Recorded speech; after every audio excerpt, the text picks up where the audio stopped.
हाँ हाँ, नमस्कार भैया। ठीक, बड़ा दुखद हो गया है तो ये तो जो भगवान की तरफ से आता है हम लोगों का जो है पूरी संपत्ति परिवार के साथ है। जो भी हुआ नहीं होना चाहिए था, इससे हम लोग बहुत मर्माहत हैं। माननीय राज्यपाल महोदय जी के द्वारा जो है मनीषी परिषद के तरफ से जो है चेक प्रदान किया गया है 1 लाख रुपए का। नमस्कार दोस्तों, मैं हूं राजन झा और आप देख रहे हैं राज 24 न्यूज।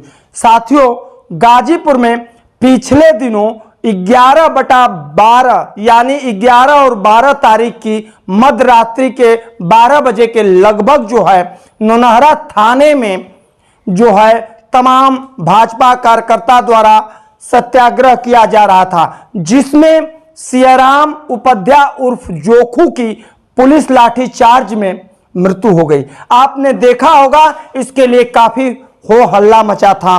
तमाम तरह से राजनेता भी उस पीड़ित परिवार के घर गए थे और इंसाफ की बात कर रहे थे।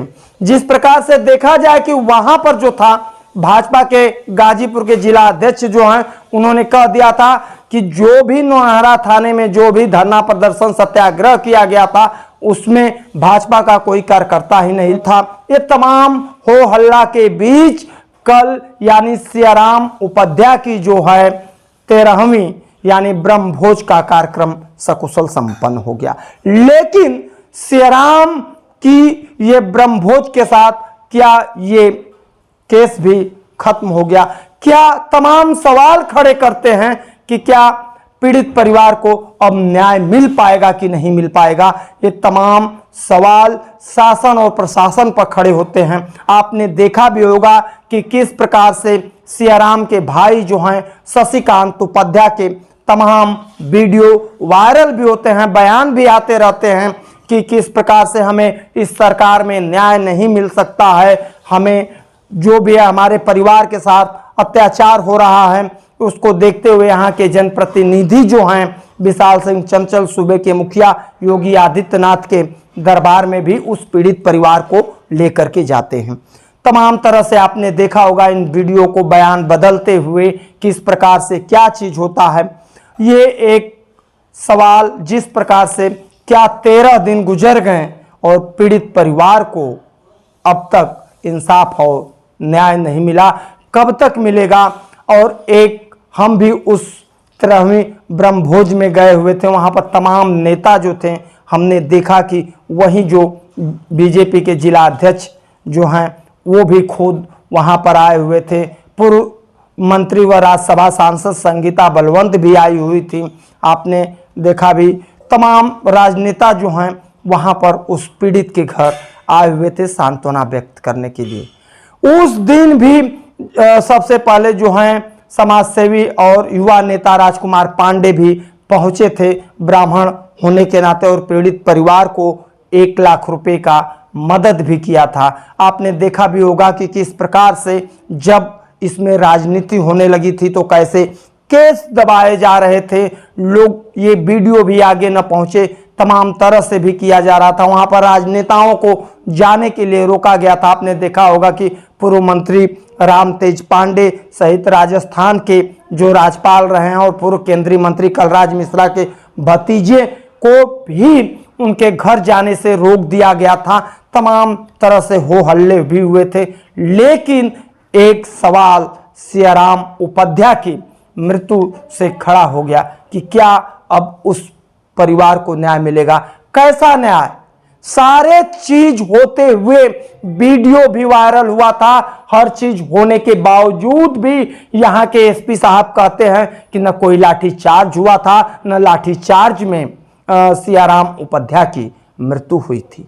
एक प्रश्न चिन्ह तो खड़ा हो ही गया कि किस प्रकार से क्या ऐसे राजनेता, आखिर में कार्यकर्ता जो होते हैं किसी पार्टी के रीढ़ की हड्डी होते हैं। और वही स्थिति आज हुई कि जिस प्रकार से सियाराम उपाध्याय की पुलिस लाठी चार्ज में बर्बरतापूर्वक पिटाई से, क्योंकि कुछ और लोगों को वहां पर गंभीर चोटें आई थी, लेकिन सियाराम उपाध्याय जो था वो विकलांग था, भाग न सका और जो नौनहरा थाना है उसका गेट बंद था, इसके वजह से, विकलांग की वजह से वो भाग नहीं पाया और उसको भयंकर चोटें आई थी। लोग तमाम तरह से आरोप लगा रहे थे कि उससे पहले घटना के बाद जब हो गया कि इसमें लीपापोती होगा, तो क्या अब लीपापोती हो ही गया कि अब इंसाफ भी मिलेगा।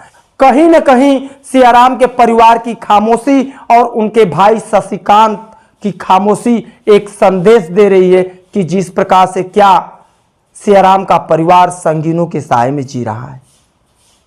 आखिर में मैं भी उस घर पर गया हुआ था, आप वीडियो देखिएगा, जिसमें पीड़ित परिवार जो है की मदद करने के लिए जो राजस्थान के राज्यपाल रहे पूर्व केंद्रीय मंत्री कलराज मिश्रा के भतीजे सहित तमाम नेता जो हैं वहां पर गए थे।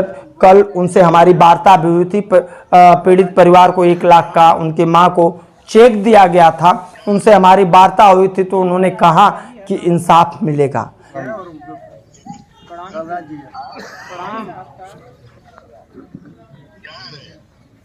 ठीक है, आते रही है ना भाई साहब का सियाराम उपाध्याय का।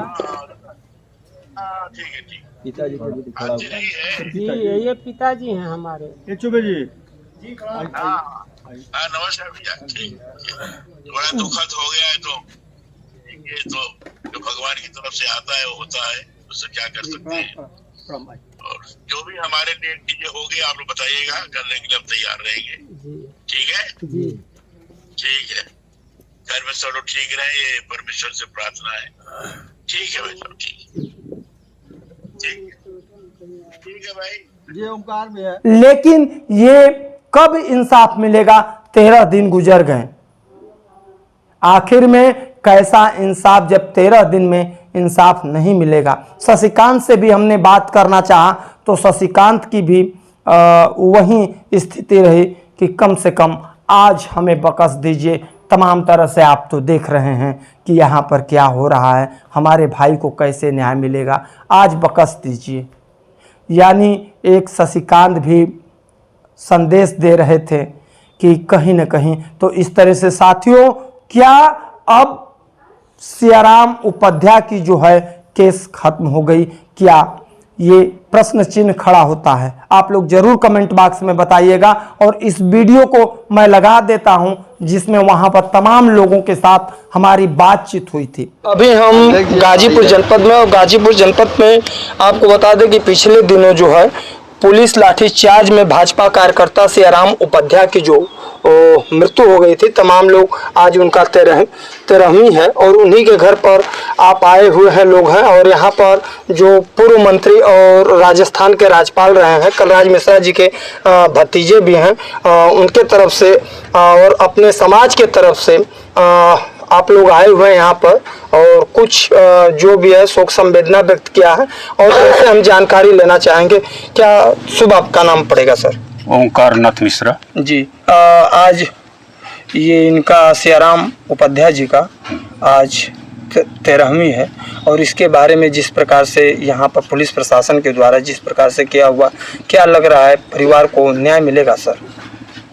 आज हम लोग 13वीं के कार्यक्रम में आए हुए हैं जी।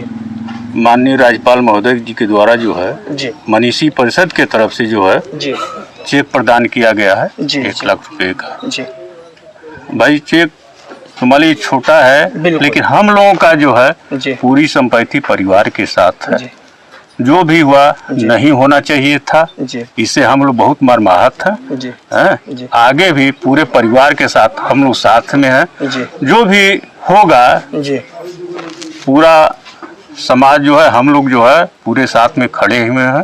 तन मन धन से जिस तरह से व्यवस्था है हम लोग तैयार हैं। सब देखा जाए यहाँ पर आने के बाद एक हमको भी लगा है जिस प्रकार से टीस चाहे आज शशिकांत जी हैं, और कहीं न कहीं ऐसा नहीं लग रहा है कि इस परिवार को दबाया जा रहा है।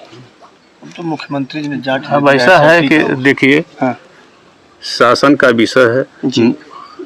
आदरणीय मुख्यमंत्री जी भी जो है पूरा गंभीर है। एसआईटी की जांच के लिए भी बोल दिए हैं। प्रशासन के तरह एसआईटी जांच चल रही है। पूरा प्रशासन जो है गंभीर है। जो भी सहायता जो भी रहेगा पूरा प्रशासन भी सहयोग देने के लिए तैयार है, आगे भी देगा। जो है चलिए, परिवार के कष्ट के घड़ी में सब लोग साथ में, परिवार के इस दुख के घड़ी में सब लोग साथ में। और जिस प्रकार से आपने बताया, महाराज जी भी पीड़ित शशिकांत जी से भी मिले, उनके पिताजी से भी मिले हैं। जिस प्रकार से लोग सब लोग लगे हुए हैं कि परिवार के साथ न्याय हो।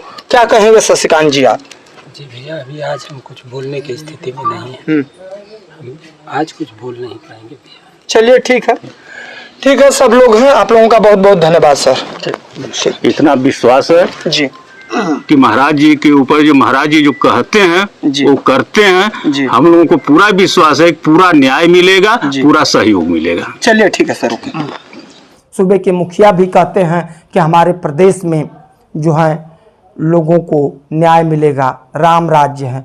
आज जिस तरह से सियाराम उपाध्याय, और कहीं ऐसा नहीं कि सियाराम उपाध्याय को सिर्फ और सिर्फ मोहरा बनाया गया है, उसके परिवार को मोहरा बनाया गया है। कहीं ना कहीं सियाराम उपाध्याय के परिवार को मोहरा बनाया जा रहा है। ये सवाल खड़े होते हैं। और जिस प्रकार से प्रलोभन दिया गया, तुमको इतना सरकारी नौकरी दी जाएगी, इस तरह से भी बातें आ रही हैं तमाम तरह से। अब कहा जा रहा है कि प्राइवेट संविदा पर जो भी है उसको एडहाक के तौर पर सफाई चतुर्थ श्रेणी में जो है सुपरवाइजर के तौर पर नौकरी दिया जाएगा। ये सब तमाम तरह से कुछ सरकारी नौकरी की भी लोग बात कर रहे थे, लेकिन भैया कहीं कुछ हुआ नहीं। हकीकत में कुछ हुआ नहीं। न पीड़ित परिवार को आर्थिक रूप से उसको जो सांत्वना देना चाहिए, क्योंकि जो उस बुढ़ापे की लाठी थी वो तो अब खत्म हो चुकी है। बाप का भी आप तस्वीर देखे हैं किस प्रकार से बाप वहां पर जो था काठ की तरह से खड़ा था। एक तक कि सियाराम हम लोगों के बीच में रहता। तो ये सब चीज़ें हैं। काश वो विकलांग था लेकिन अपने पिता का, अपने माँ का भी देखभाल करता था। अब मात्र एक भाई शशिकांत रह गया है। अब उसके साथ भी वही हो रहा है कि जिस प्रकार से गोल गोल करके लोग घुमा रहे हैं। तो हमको नहीं लगता है कि न्याय मिलेगा। क्या होगा क्या नहीं होगा, इतना बड़ा जघन्य अपराध होने के बावजूद, सारे वीडियो फुटेज होने के बावजूद, तमाम तरह से आपने देखा भी होगा कि कुछ वरिष्ठ पत्रकार समाज सेवियों ने मांग किया था कि घटना के दिन से एक दिन पहले से लेकर के बीच में, जब तक जो है उस 13वीं तक के बीच में जिला अध्यक्ष, भाजपा जिला अध्यक्ष गाजीपुर और गाजीपुर के एसपी के कॉल डिटेल निकलवा लिए जाए कि किस प्रकार से बातचीत हो रहा है। तो ये न हो करके सर्विस लांच पर इन लोगों का नंबर नहीं डाला गया, उल्टे पीड़ित परिवार का नंबर जिस प्रकार से वो बता रहे थे कि भैया हमारी फोन टैप हो रही है। तो एक जो है भय, किसका वो भय है, क्या है? शशिकांत जो है, सियाराम उपाध्याय का परिवार जो है संगीनों के साए में किस डर से जी रहा है, यह भी एक जांच का विषय है। तो साथियों, तब तक के लिए दीजिए हमें इजाजत। आपका राजन ओझा, जय हिंद।